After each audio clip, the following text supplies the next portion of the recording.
जो अपना बायोलॉजी का टॉपिक है सेल बायोलॉजी, कोशिका जीव विज्ञान, बायोलॉजी के बारे में, कोशिका के बारे में पढ़ते हैं, जिसमें बायोलॉजी की शाखा है, उसके अंदर हम पढ़ेंगे सेल के बारे में, कोशिका क्या होती है।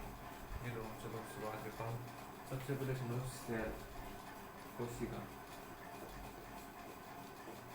आप सबने सुना ही होगा नाम तो सेल, कोशिका के बारे में, जो हमारे शरीर की संरचनात्मक और क्रियात्मक इकाई होती है, कि जो हमारी बॉडी के सारे क्रिया करवाती है, सारे कार्य करवाती है, सारा जो जितनी वर्क है वो हमारी बॉडी के कौन रखती है, कोशिका करवाती है।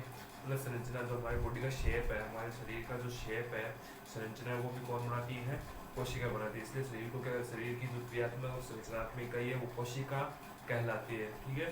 और ये हमारे शरीर की सबसे छोटी इकाई होती है, मतलब इससे छोटी हमारे शरीर में कोई भी चीज़ नहीं, सबसे छोटी इकाई क्या होती है, कोशिका ही होती है, सबसे छोटी, ठीक है। Small unit of our body क्या होती है, कोशिका होती है। अब देखो कोशिका है वो क्या होती है कि जब एक कोशिका ना वो 3-4 कोशिकाएं समूह मिल जाता है तो उत्तक बना लेते हैं, और उत्तक मिलकर क्या बनाते हैं, अंग बनाते हैं, और अंग से क्या बनता है, तंत्र बनता है।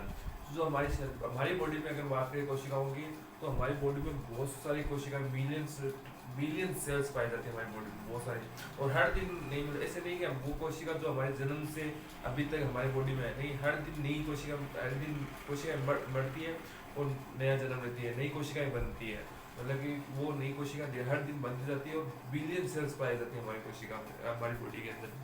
लेकिन अगर हमारी बॉडी की बात की जाए तो एक देखो, स्मॉलेस्ट,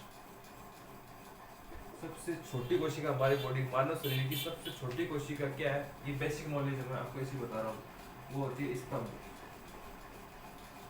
इसे बोलते हैं शुक्राणु। ये जो नर जननांग है, जो मानव जनन तंत्र में उसका जो स्तंभ है, ठीक है, शुक्राणु, वो क्या होती है, सबसे छोटी कोशिका होती है। और जो सबसे बड़ी कोशिका होती है वो ये जनन तंत्र से है, ये तो नर जनन तंत्र में पाया जाता है, ये पाई जाती है ओवम, अंडाणु, क्या होती है, सबसे बड़ी कोशिका होती है मानव शरीर की, मादा जनन तंत्र में। और एक होती है लॉन्गेस्ट सेल, अपने मानव शरीर की सबसे बड़ी लंबी कोशिका, बड़ी नहीं लंबी कोशिका, वो होती है न्यूरॉन, तंत्रिका तंत्र, सॉरी तंत्रिका कोशिका, तंत्रिका कोशिका। ये तीन होती है, सबसे छोटी शुक्राणु, सबसे बड़ी ओवम अंडाणु, और सबसे लंबी क्या होती है, तंत्रिका कोशिका। और ऐसे ये नहीं कि सिर्फ 2-3 कोशिका, बहुत सारे बिलियन सेल है, हर कोशिका अपना अलग अलग कार्य संभालती है। हमारी बॉडी में जितने भी कार्य है, चाहे वो ऊर्जा बनाने का हो, चाहे शोषण का हो, चाहे उत्सर्जन का हो, चाहे भोजन को पचाने का हो, सारे कार्य क्या होती है, हम देख रहे हैं तो हमारे देखने के लिए भी क्या होती है, कोशिका ही उत्तरदायी है, हम काम कर रहे हैं, चल रहे हैं, फिर रहे, तो सारी कोशिका ही करवाती है। अब हम बात करते हैं कि जो कोशिका है उसकी खोज के बारे में, कि कोशिका का सबसे पहले पता किसने लगाया था। जो कोशिका का सबसे पहला पता लगाया था वो था रॉबर्ट हुक। इसने 1665 में क्या किया था, कोर्क के अंदर मट कोशिका,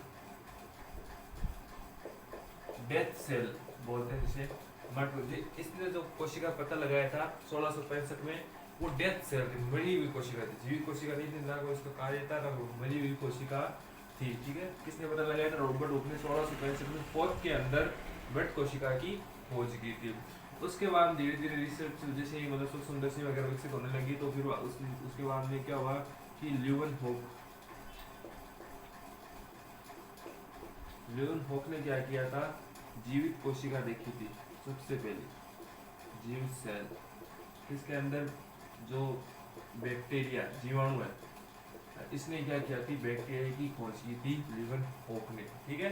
कि जो ल्यूवन हॉक था उसने क्या किया था, जीवित कोशिका देखी थी। और उसके बाद देखो कि रॉबर्ट ब्राउन की धीरे धीरे क्या होगी, खोजें बढ़ती गई, बायोलॉजी से जैसे धीरे धीरे इंटरेस्ट रॉबर्ट साइंटिस्ट ने लेना स्टार्ट किया, तो रॉबर्ट ब्राउन ने क्या किया था कि जो कोशिका का सबसे मेन अंग होता है केंद्रक, केंद्र की खोज की थी रॉबर्ट ब्राउन ने। ये आपने छोटी क्लासों में पढ़ा होगा, सुना होगा, बायोलॉजी विज्ञान साइंस के अंदर की कोशिका की खोज और केंद्र की खोज किसने की थी, ठीक है। तो ये मेन 3 खोजें, प्लस एक और क्या है कि जो स्वान और स्वान एवं स्लाइडन दो वैज्ञानिक थे।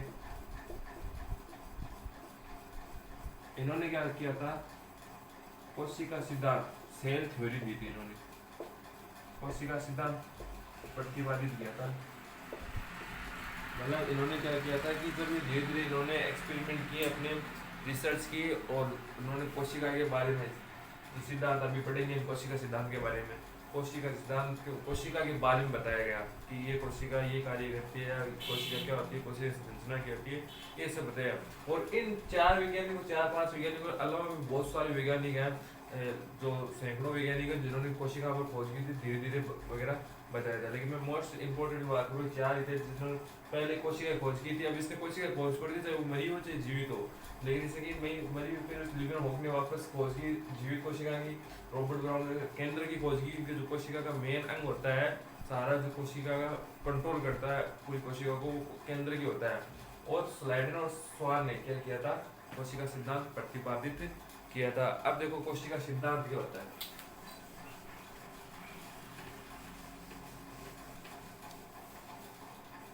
देखो कोशिका सिद्धांत, कोशिका सिद्धांत में क्या हुआ था कि धीरे धीरे स्लाइडन और स्वान ने अपने एक्सपेरिमेंट से बताया कोशिका के बारे में। तो उन्होंने 4-5 बातें बताई थी कोशिका सिद्धांत। जो पहली बात देखो, इन्होंने बताया था कि जितने भी लिविंग थिंग्स है, लिविंग ऑर्गन है,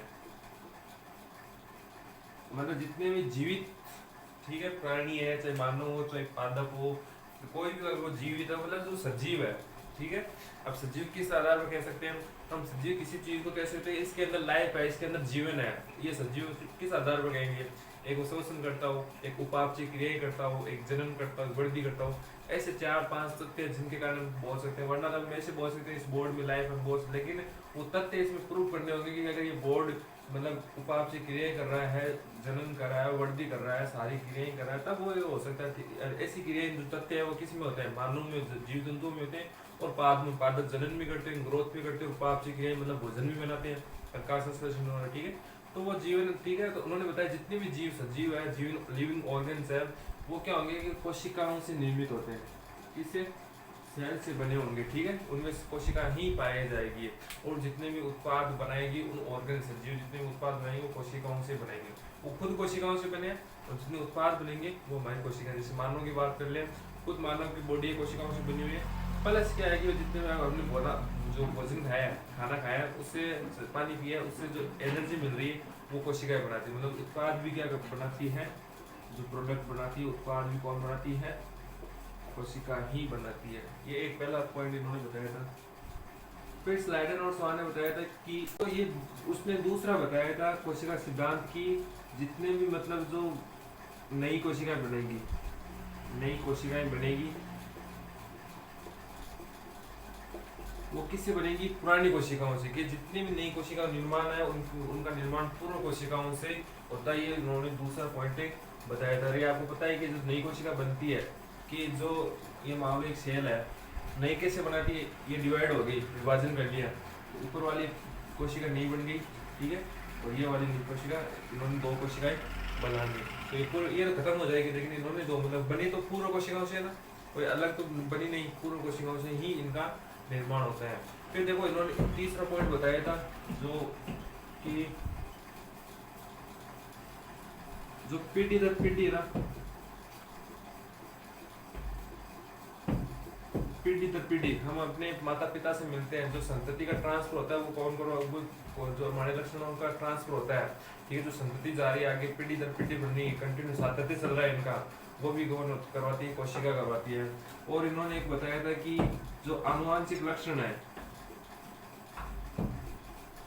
आनुवांशिक लक्षण वो किस में निहित होते हैं, कोशिकाओं में। आपको पता होगा कि जो कोशिका है उसके अंदर केंद्र के अंदर क्या पाया जाता है, डीएनए पाया जाता है, आरएनए पाया जाता है, गुणसूत्र पाए जाते हैं, क्रोमोसोम, जीन पाए जाते हैं। ये सारे आनुवांशिक ही हमारे पदार्थ होते हैं, वो किस में पाए जाते हैं, कोशिका के अंदर पाए जाते हैं। ये बातें बताई थी किसने, जो स्लाइडन और स्वान अपने कोशिका सिद्धांत में बताए थे। लेकिन इनके अलावा भी एक अपवाद पाया जाता है, एक्सपेक्टेड अपवाद पाया जाता है, वो है वायरस।